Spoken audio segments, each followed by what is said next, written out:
Hello there, everyone. I am Michelle Cooper, owner of Alchemy Accounting and Bookkeeping Services.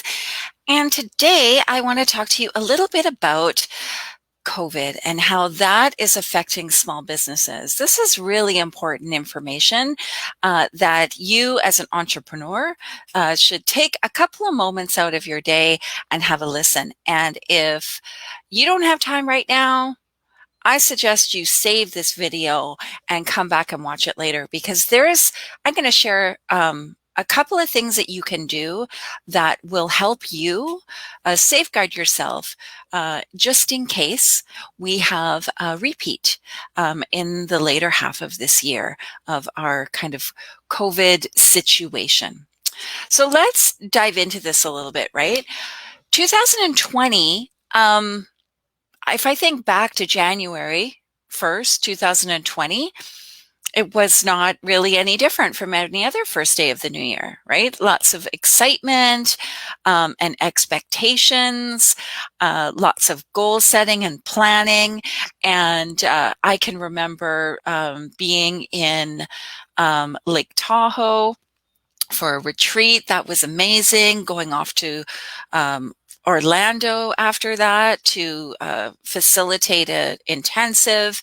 And then I had the most fortunate blessing to speak on the Powerful Living Experience stage in Orlando in March.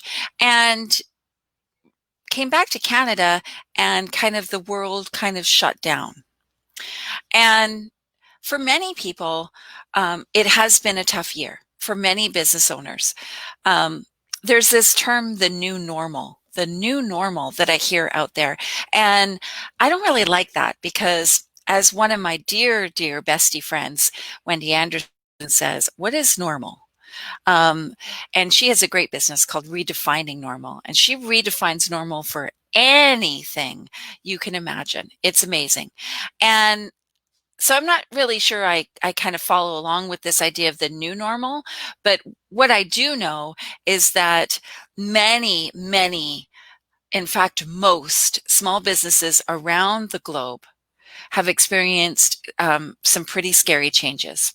Some have closed their doors entirely, never to reopen, while others have pivoted and are doing a very brisk business. A great example of this is like gyms, right? So like an in-person gym closed down and a lot of gym owners tried to get their clients into online virtual workout sessions. Some were successful, some weren't. Whereas somebody who owns a home exercise equipment business was doing skyrocketing business, right? So two different businesses in the same industry, one negatively affected on the most part, one positively affected.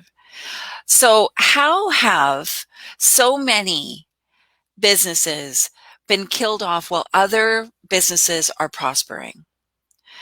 So we can look at industry and we can look at client base, but the behind the curtains reason why COVID-19 has decimated some businesses, it comes down to preparedness.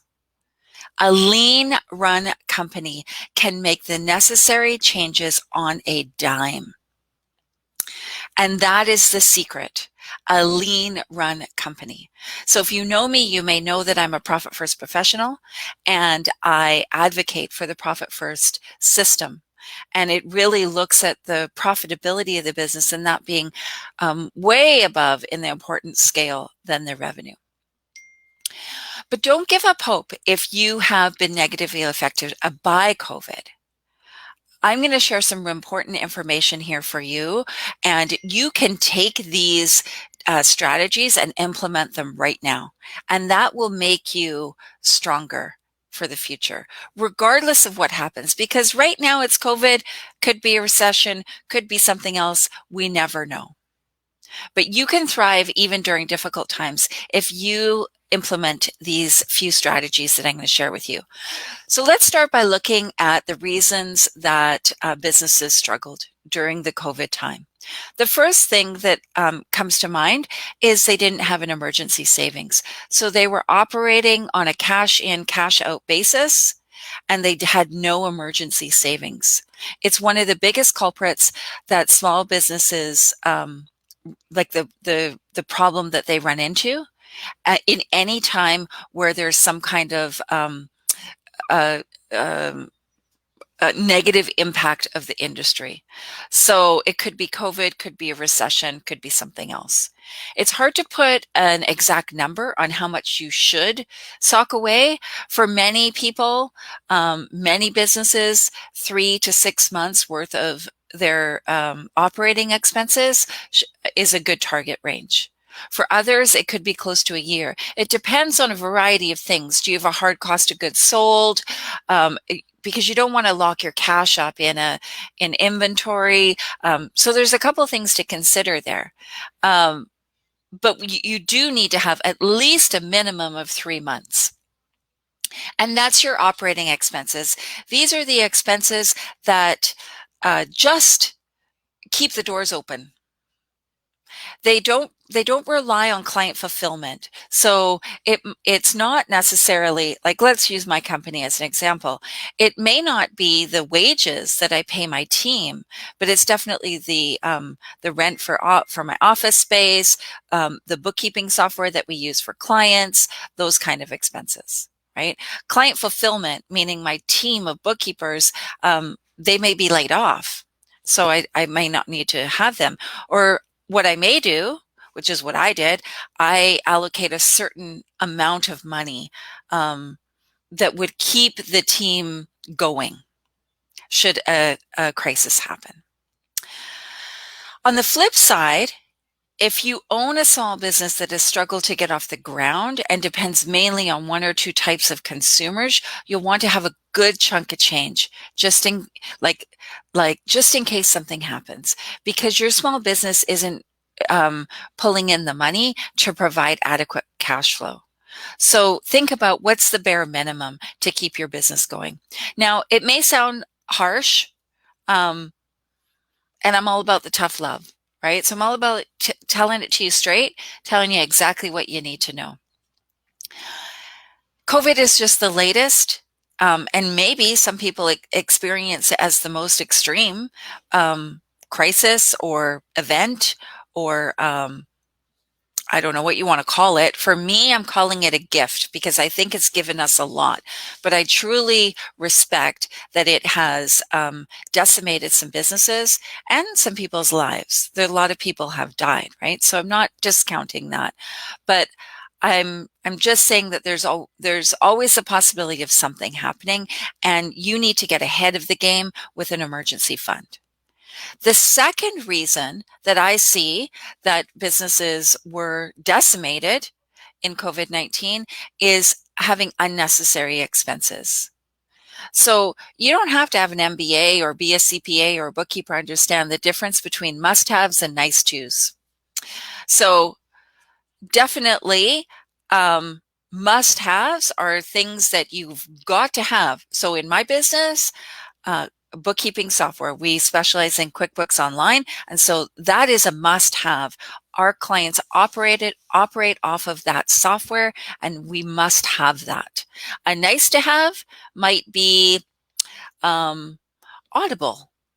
It's nice to listen to books online or books, audio version of books, but it's not a must-have. I don't need to, right? So the economic aftermath of COVID-19 is presenting us with a big lesson. Don't pay for things that you don't need when you don't have the money to pay for them. And that is the reality of the situation. So you'd think that this would be intuitive for many people, right? If I don't need another printer and I don't have the money for it, I'm not going to buy it. But in reality, we will often counter that statement with the idea that it would be so helpful, or I'll pay it off in the long run, or it's on sale right now. It's a tax deduction. That's a huge one I hear.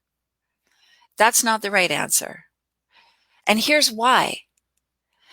because you can strangle your revenue by spending money on things that you don't need right now. And that can leave you highly, highly less profitable. So think about nice to haves are reserved for times where you are flush in cash flow. So let's go back to the tough love. Here's a couple questions that you should ask yourself. Is renting your office space a nice to have or a must have? So I asked that question because I do rent an office space. Where we see right now, all of this is an office space that I rent, and it's nice to have. I have a in-person team and they need somewhere to work. Are they able to work virtually? Well, half of my team are virtual, so I know that it can be done. And what I decided is that there are other options for us. And for many businesses, they've discovered that they don't need this office space, or they don't need such a large office space. Maybe they don't need it at all. That money could be staying in your pocket. So think about that. Another area to look at is expensive software or systems that are nice to have, but not totally necessary. Now, software and systems are really fantastic if you're using them. So if you aren't using something, you should be canceling it. If you haven't used it for the past 3 months, you should be canceling that service. Do you need the most upgraded version of the software? I don't know. Maybe, maybe not. Often the most upgraded versions are very complicated and we don't know how to use them anyways. So get rid of them. And then what you can do is look at your PayPal account and your credit card statements and see your recurring auto charged amounts. Are these actually things that you're using? And did you actually sign up for a recurring charge amount, or did you think this was a one-time thing? I was working with a client recently and we saw that she had $20,000 of recurring charges every month. That's huge. We were able to reduce it by $11,000. That's phenomenal. That's $11,000 she can pay herself or invest in other areas of her business. The third reason that businesses suffered during COVID-19 was having too much money tied up. So what does this mean? In business, we need to have access to fast cash. We need a good cash balance. Now, you may be thinking, how am I supposed to have this cash when I'm like down on revenue and I just, I don't know where the next dollar is going to come in from. But sometimes small businesses tie up their money in investments or inventory. So think about that. What are you investing in and how much inventory are you carrying? Two really important questions, because having your money available when you want it is called liquidity. And that is really important to your business being able to thrive during situations where cash flow drops.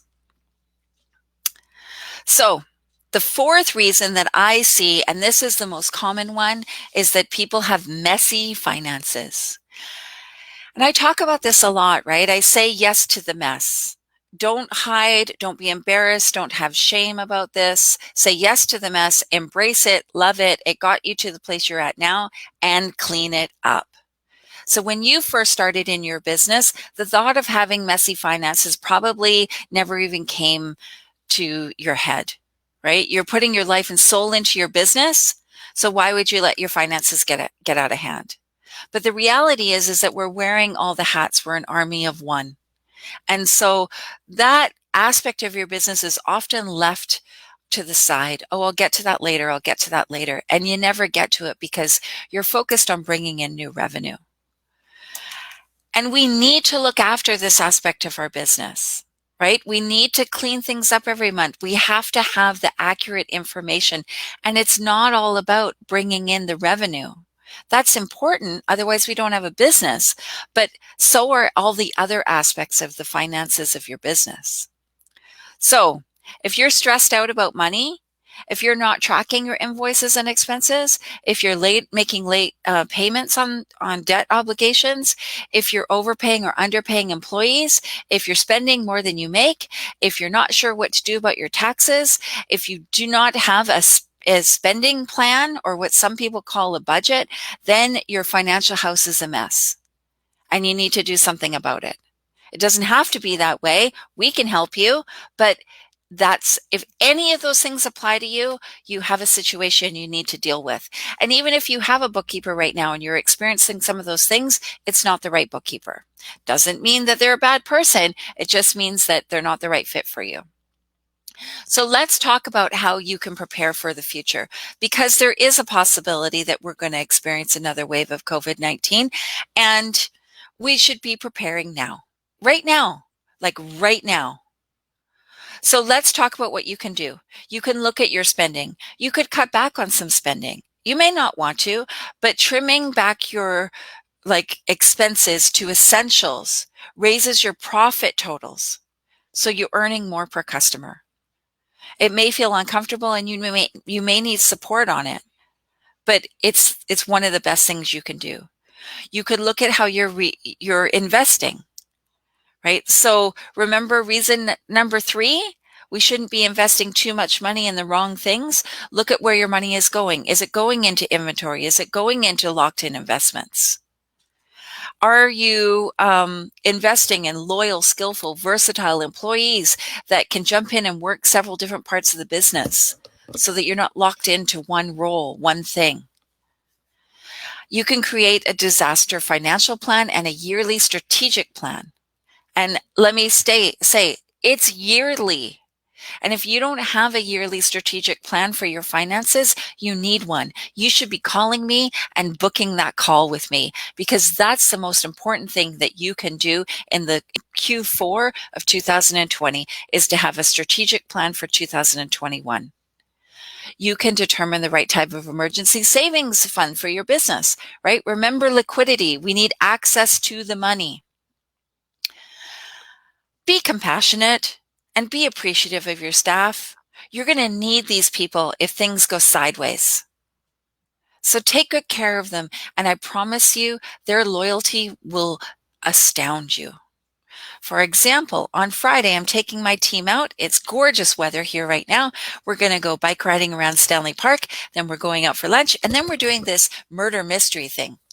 And that's my way of telling them that I appreciate them and I value them, and that there might be some hard times coming up. I don't know, but we're going to get through it together.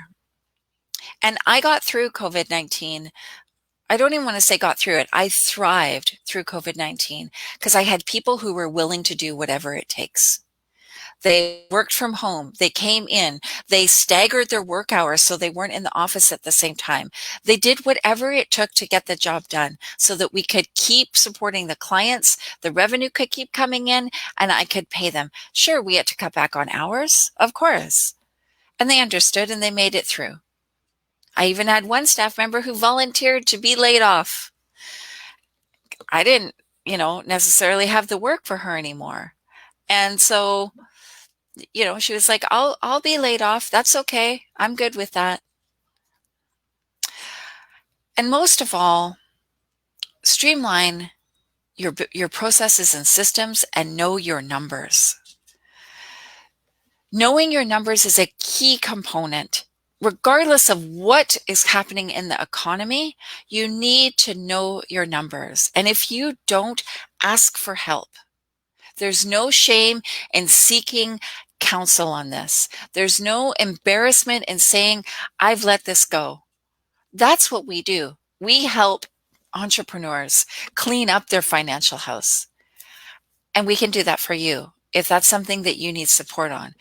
You could take all of these things and you could implement this, and you will be well on your way to thriving through Q4 of 2020 and all through 2021. Thanks for joining me today. I'm Michelle Cooper from Alchemy Accounting and Bookkeeping Services, and we encourage you to say yes to the mess and embrace it. See you guys later.